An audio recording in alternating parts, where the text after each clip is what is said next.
Please subscribe our channel, click the bell icon and never miss the new video.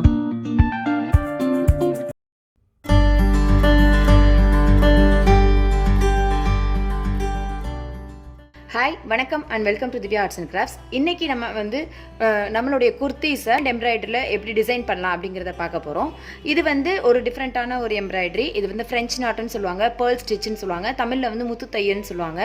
So ஒரு ஸ்டோன்ஸோ ஒரு sugar பீட்ஸோ ஒரு சமிக்கியோ எந்த ஒரு கிராண்டான ஒரு மெட்டீரியல்ஸும் இல்லாமல் ஃபுல்லாக த்ரெட்டல்லையே ஒரு ஒர்க்கை வந்து எப்படி கம்ப்ளீட் பண்ணலாம் அப்படிங்கிறத இன்றைக்கி நம்ம வந்து கற்றுக்க போகிறோம்.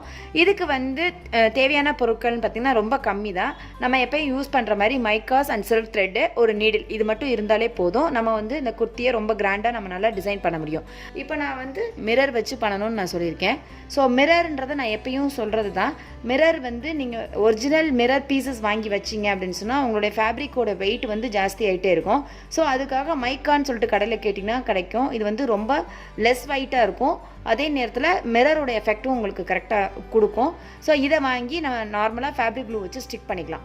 ஒட்டினதுக்கப்புறம் நம்ம வந்து ஸ்கொயர் ஒரு அப்ராக்சிமேட் ஹைட்டில் நம்ம ஸ்கொயர் இது வந்து ரஃபாக வரைஞ்சிக்கலாம். இதுக்கு ட்ராயிங்கோ இல்லை ட்ரேசிங்கோ எதுவுமே தேவையில்லை. ஸோ இந்த மாதிரி ரஃபாக நம்ம வரைஞ்சிட்டு அதில் வந்து நம்ம எம்ப்ராய்டரி பண்ண போகிறோம். எம்ப்ராய்டிங் பண்ணுறது நார்மலாக உங்களுக்கு cotton thread embroidery anchor threads அந்த மாதிரி இருந்ததுன்னா அதில் பண்ணிக்கலாம்.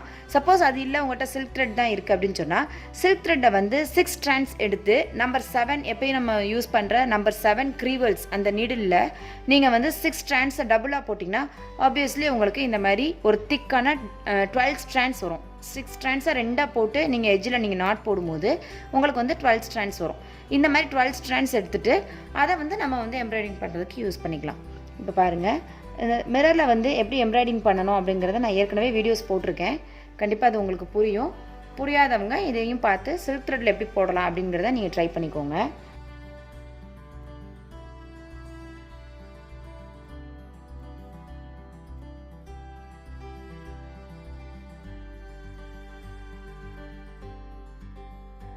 இந்த பாருங்கள், சப்போஸ் உங்களுக்கு டைரெக்டாக எடுக்க தெரியலனா கூட இந்த மாதிரி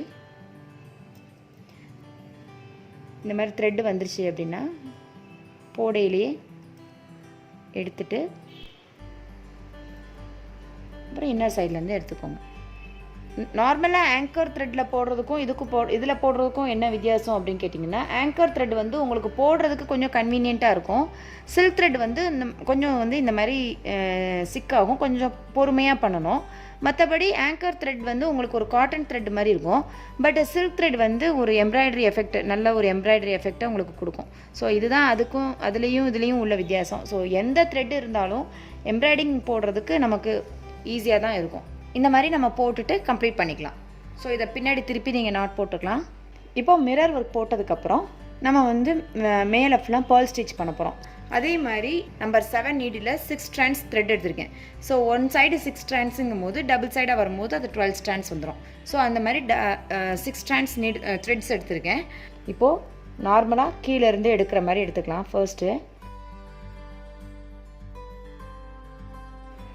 பாருங்கள், இது இருக்கு இல்லையா, நூலுக்கு அடியில் ஊசி வச்சு ஒரு சுற்றி நம்ம இங்கே ஏற்கனவே எங்கே குத்திருக்கோமோ அதே இடத்துல குத்தணும்.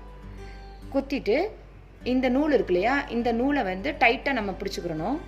இங்கே பாருங்கள், இந்த மாதிரி டைட்டாக பிடிச்சிக்கிறணும். பிடிச்சிட்டு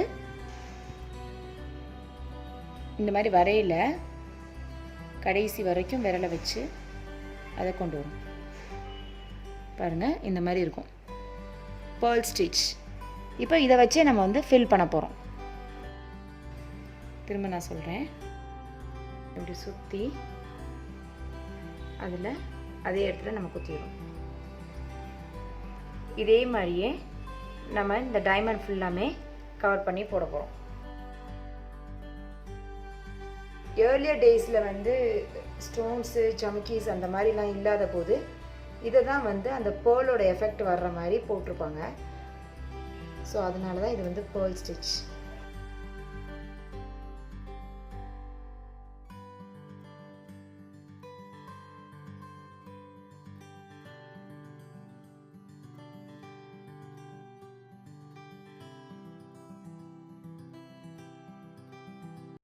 ஸோ இதே மாதிரியே இந்த டைமண்ட் பார்ட் ஃபுல்லாமே நம்ம ஸ்பேஸ் இல்லாமல் போட்டுகிட்டே வந்துடலாம்.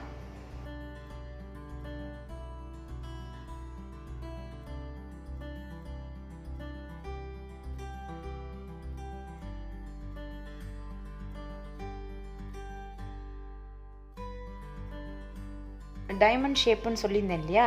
ஸோ அந்த டைமண்ட் ஷேப்பு வந்து உங்களுக்கு அக்யூரேட்டாக வரணும் அப்படின்னு சொன்னால் நீங்கள் போட்டுட்ருக்கையிலேயே அவுட்லைனை ஃபஸ்ட்டு வந்து ஃபில் பண்ணிக்கோங்க. பேர்ல் ஸ்டிச்சை பொறுத்த வரைக்கும் யூனிஃபார்மாக வரணும் அப்படின்றது கிடையாது. ஃபில்லிங் பண்ணியிருக்கணும், நல்லா க்ளோஸாக வந்து இது ஃபில்லிங் பண்ணியிருந்துருக்கணும். இப்போ நம்ம பண்ணுறது பேர்ல் ஸ்டிச்சில் ஃபில்லிங். ஸோ ஃபர்ஸ்ட்டு வந்து நம்ம ட்ராயிங்கில் என்ன பண்ணுற மாதிரி ஒரு ரஃப்பாக ஒரு அவுட்லைன் போட்டுட்டு அதுக்கப்புறம் உள்ளே வந்து நம்ம இர்ரெகுலராக ஃபில் பண்ணிக்கலாம். இது வந்து உங்களுக்கு அவுட்லைன் ஷேப்பை பர்ஃபெக்டாக காமிக்கும். அதுக்காக இப்போ பாருங்கள், உங்களுக்கு வந்து ரஃப்பாக பார்த்தீங்கன்னா கூட உங்களுக்கு வந்து அவுட்லைன் ஷேப்பு கரெக்டாக தெரியுது. இப்போ ஒரு சர்க்கிள் பார்த்து தான் நீங்கள் போடுறீங்க அப்படின்னா நீங்கள் வந்து அந்த மிரரை சுற்றியே போட்டுகிட்டே வந்தீங்கனாலே உங்களுக்கு வந்து அந்த சர்க்கிள் கரெக்டாகிடும். பட் நம்ம இப்போ போகிறது ஒரு டைமண்ட் ஷேப் அப்படிங்கிறதுனால நம்ம வந்து ஃபஸ்ட்டு அவுட்லைனை நம்ம ஃபில் பண்ணிக்கலாம். இந்த மாதிரி எம்ப்ராய்டரி பண்ணையில் பெருசாக மிஸ்டேக்ஸ் வந்தாலும் கூட அதை வந்து நம்ம வந்து கரெக்ட் பண்ணிக்கலாம். என்ன மாதிரி கரெக்ட் பண்ணிக்கலாம்னா, எங்கெல்லாம் கேப் இருக்கோ அந்த இடத்துலலாம் இன்னொரு பேர்ல் ஸ்டிச் போட்டிங்க அப்படின்னு சொன்னால் ஆட்டோமேட்டிக்காக அந்த ஸ்பேஸ் வந்து உங்களுக்கு ஃபில் ஆயிரும். ஸோ அதனால் பெருசாக இதில் வந்து மிஸ்டேக்ஸ் வரதுக்கான சான்சஸ் இல்லை. தைரியமாக நீங்கள் வந்து டைரெக்டாகவே குர்த்திஸில் பண்ணிக்கலாம்.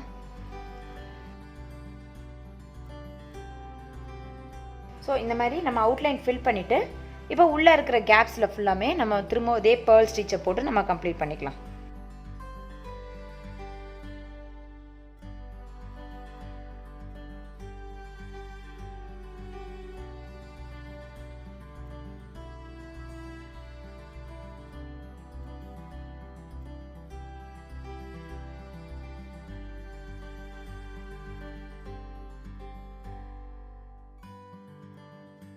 இப்போ பாருங்கள், நம்ம வந்து போட்டு கம்ப்ளீட் பண்ணிட்டோம். பட் இன்னமும் இந்த சைடில் வந்து உங்களுக்கு கேப் தெரியுது, ஸ்பேஸ் தெரியுது அப்படின்னு சொன்னால் பேர்ல் ஸ்டிச்சோட ஸ்பெஷாலிட்டி நீங்கள் எங்கே இருந்துனாலும் நியர்பையில் போய் அந்த கேப்புக்குள்ளே நீங்கள் போட்டு கம்ப்ளீட் பண்ணிக்கலாம். ஸோ இந்த மாதிரி நீங்கள் பண்ணிங்கன்னா எவ்வளோ க்ளோஸாக வேணும்னாலும் நீங்கள் போட்டுக்கலாம். இல்லை நீங்கள் கொஞ்சம் ஸ்பேஷியஸாக வேணும்னு முடிவு பண்ணிங்கனாலும் நீங்கள் பண்ணிக்கலாம். நான் ஃபைனலாக திரும்பவும் உங்களுக்கு காமிக்கிறேன். எடுத்துகிட்டு ஒரு விரலால் பிடிச்சிக்கோங்க நூலை. நூலுக்கு அடியில் ஊசி எடுத்து ஊசியை சுற்றுறேன், அதே இடத்துல குத்துறேன். குத்திட்டு கீழே இந்த நூலை இழுக்கிறேன்.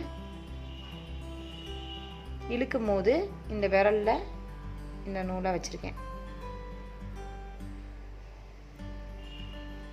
அவ்வளோதான். இந்த மாதிரி நம்ம கம்ப்ளீட் பண்ணிக்கலாம்.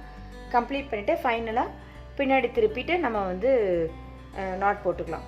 ஸோ இதே மாதிரி நீங்கள் நெக்கை சுற்றி எத்தனை டைமண்ட்ஸ் வேணும் அப்படிங்கிறத நீங்கள் டிசைட் பண்ணிக்கலாம்.